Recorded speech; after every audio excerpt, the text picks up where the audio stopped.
সুপ্রভাত বন্ধুরা, আর একটা নতুন সকাল শুরু করলাম তোমাদের সাথে। দেখো, ঘুম থেকে উঠে বাসি জামা কাপড় ছেড়ে চা খেয়ে তারপর চলে গেলাম ফুল তুলতে। তো এখন বর্ষা চলছে, তো তাই গাছে খুব একটা ফুল ফোটে না, সাদা ফুলগুলো একটু কমই ফুটছে, কিন্তু অনেক নীলকণ্ঠ ফুল ফুটেছে। আর আমাদের বাড়িতে দেখো নীলকণ্ঠ ফুলগুলো না একটু ফ্যাকাশে ফ্যাকাশে টাইপের।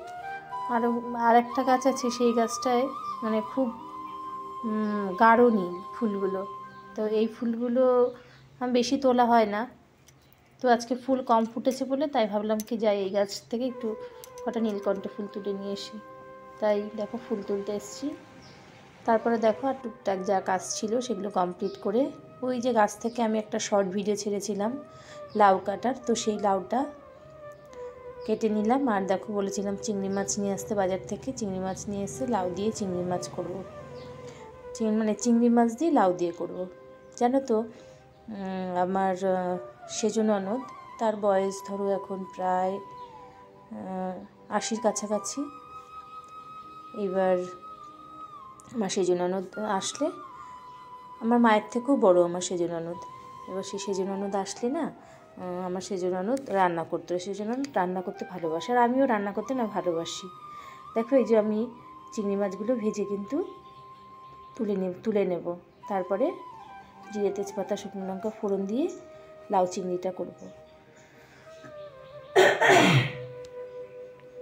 তো দেখো চিংড়ি মাছগুলো হলুদ নুন দিয়ে ভেজে নিচ্ছি। তো যেটা বলছিলাম যে আমার সেজো ননদ আসলে সেজো ননদ না রান্নাঘরে চলে যেত, শম্পা তুমি সরো, আমি রান্না করছি। আর রান্না খুবই সুন্দর রান্না করতো। যেটাই থাকতো না কেন বাড়িতে, ধরো আমাদের তো অনেকটা জমি জায়গা নিয়ে বাড়ি, তাই বাড়িতে ধরো বিভিন্ন ধরনের সবজি বলো বা যা থাকে তাই দিয়েই সেজদি গুছিয়ে সুন্দর রান্না করে। আমিও করি, কারণ আমাদের ওই যে তোমরা দেখো যে আমাদের বাড়িতে টুকটাক একটু সবজি চাষ হয়, সেখান থেকে আমি তুলে নিয়ে এসে রান্না করি। আর বাজার থেকে মাছ, তাই বেশি মাছ মাংসটা বাজার থেকে কিনে নিয়ে আসে। আলু পেঁয়াজটা কিনে নিয়ে আসে, আলু পেঁয়াজটা এখন হয় না, তাও শীতের সময় আর কিছুটা আলু লাগিয়েছিল। তো যেটা বলছিলাম দেখো, তো সেজো ননদ এসেই না রান্নাঘরে ঢুকে যেত। তো একদিন এরকম সেজো ননদ এসছে, তা রুই মাছ নিয়ে এসেছিলো আমার বরমশাই রুই মাছ নিয়ে এসছে। তো সেজদি বললো কি শম্পা সরো, আমি রান্না করছি। তো সেজদি চলে গেল। তো এরকম লাউ ছিল ঘরে, তো লাউগুলো না আলুর মতো লম্বা লম্বা, যেমন আমরা লম্বা লম্বা করে আলু কাটি, মাছের ঝোলে আলু দিই, সেরকম লম্বা লম্বা করে কাটলো। তারপরে রুই মাছগুলো ভালো করে ভেজে নিয়ে লাউটা কী করলো, একটু জিরে তেজপাতা শুকনো লঙ্কা ফোড়ন দিয়ে লাউগুলো হালকা করে ভেজে তুলে রেখে দিল। দিয়ে তারপরে আদা জিরে লঙ্কা বেটে আর জিরে একটু ফোড়ন দিয়েছিল, দিয়ে তারপরে মশলাটা কষিয়ে নিয়ে ওই আলুও দিয়েছিল কিনা আমার মনে নেই, তো রান্না করেছিল। আর জিরে তেজপাতাটা না সেজদি বেটে নিয়েছিল, আমরা যেমন ধরো ফোড়ন দিলাম, ফোড়নেও দিয়েছিল, আর কিছুটা জিরে তেজপাতা শুকনো লঙ্কা ফোড়ন দিয়েছিল, দিয়ে আলু রুই মাছ দিয়ে লাউ রান্না করেছিল। আর এদিকে দেখো বাজার করে নিয়ে এসছে, ইলিশ মাছ নিয়ে এসছে, আর বলেছিলাম একটু মৌরলা, সমুদ্রের মৌরলা মাছ আছে সেটা নিয়ে এসছে, আর একটা রুই মাছ নিয়ে এসছে। তো শরীরটা না আমার আজকে খুব একটা ভালো নেই, তাই এই কোনো রকমের রান্না করে আমি মাছগুলো সব ইলিশ মাছটা করেছি, আর সব মাছগুলো ফ্রিজের মধ্যে ঢুকিয়ে রেখেছি।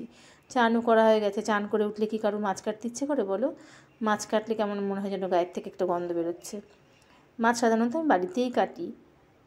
আর দেখো লাউ চিংড়িটা কিন্তু বসিয়ে দিয়েছি, দেখো একটু জল বেরিয়েছে। এবার ভেজে রাখা চিংড়ি মাছগুলো কিন্তু আমি দিয়ে দিলাম। জিরে তেজপাতা শুকনো লঙ্কা ফোড়ন দিয়েছি, আর 2-3টে কাঁচা লঙ্কা দিলাম। আর এদিকে চিংড়ি মাছটা দিয়ে তারপর হালকা একটু মিষ্টি দিয়ে তারপর নামিয়ে নেবো। মিষ্টিটা বলতে আমি কিন্তু চিনি খুব একটা খাই না, গুড় থাকে, আমি গুড়টা দিই। আর এদিকে দেখো ইলিশ মাছ বেগুন দিয়ে পাতলা করে ঝোল করব। আর ছেলে তো কোনোটাই খাবে না, এই লাউ চিংড়িও খাবে না, আর ওদিকে হচ্ছে ইলিশ মাছও খাবে না, তাই ওর জন্য সিদ্ধ দিয়েছি, আর একটু ডাল করে দেবো ওরে প্রেশার কুকারে। তো এই হচ্ছে আমার আজকে রান্নাবান্না। দেখো লাউ চিংড়িটা হয়ে গেছে। তো যেটা বলছিলাম, আর ওদিকে আমার মা আসলেও, আমার মাও না এত সুন্দর রান্না করে, মার কাছ থেকে আমার রান্না শেখা। মা লাউ ঘন্ট করবে এবং তাতে বড়ি ভেজে সুন্দর, একদম আমরা যেমন অনেক সময় লাউ রান্না করতে গেলে অনেক সময় কি হয়, অনেক সময় দেখবা একটু বেশি লাউটা যদি বেশি রান্না হয় না, তাহলে লাউটা না টক টক ভাব হয়ে যায়। কিন্তু মা রান্না করবে এত সুন্দর টেস্টি হয়। বড়ি দিয়ে লাউ ঘন্ট করে, চিংড়ি মাছ দিয়েও করে, মার কাছ থেকেই আমার শেখা। এদিকে দেখো ইলিশ মাছটা বসিয়ে দিয়েছি। ইলিশ মাছটা বেগুন দিয়ে একটু কালো জিরে ফোড়ন দিয়েছি, লঙ্কা চিড়ে দিয়েছি, আর বেগুন দিয়ে ইলিশ মাছটা বসিয়ে দিয়েছি। হালকা করে ইলিশ মাছটা একটু ভেজে নিয়েছি, ভেজে বেগুন দিয়ে ইলিশ মাছের পাতলা ঝোল আর চিংড়ি মাছ দিয়ে লাউ ঘন্ট, এই হচ্ছে আজকে দুপুরের খাবার। তো আমার ভিডিওগুলো তোমাদের কেমন লাগছে অবশ্যই কিন্তু তোমরা কমেন্ট করে জানাবে। আর যারা যারা এখনও আমার চ্যানেলটি সাবস্ক্রাইব করোনি তারা কিন্তু অবশ্যই আমার চ্যানেলটি সাবস্ক্রাইব করো, আর আমার পুরো ভিডিওগুলো দেখে আমাকে সাপোর্ট করো, কারণ তোমাদের সাপোর্ট, তোমাদের ভালোবাসা আমার প্রয়োজন, কারণ আমি আরও অনেক দূর এগিয়ে যেতে চাই। দেখো আমি আর ছেলে খেতে বসে পড়েছি। ছেলে তো ওই যে সিদ্ধ দিয়ে খাচ্ছে পাশে, আর আমি খাচ্ছি। তো খাওয়া দাওয়ার পর চলে যাব, একটু বিশ্রাম করব, করে আবার 4টে সাড়ে 4টের সময় উঠে আবার বিভিন্ন রকম কাজ শুরু হয়ে যাবে। তো তোমরা সবাই ভালো থেকো, সুস্থ থেকো, আমাকে এভাবে সাপোর্ট করো। যারা যারা আমায় সাপোর্ট করছো তাদেরকে অনেক অনেক অনেক ধন্যবাদ।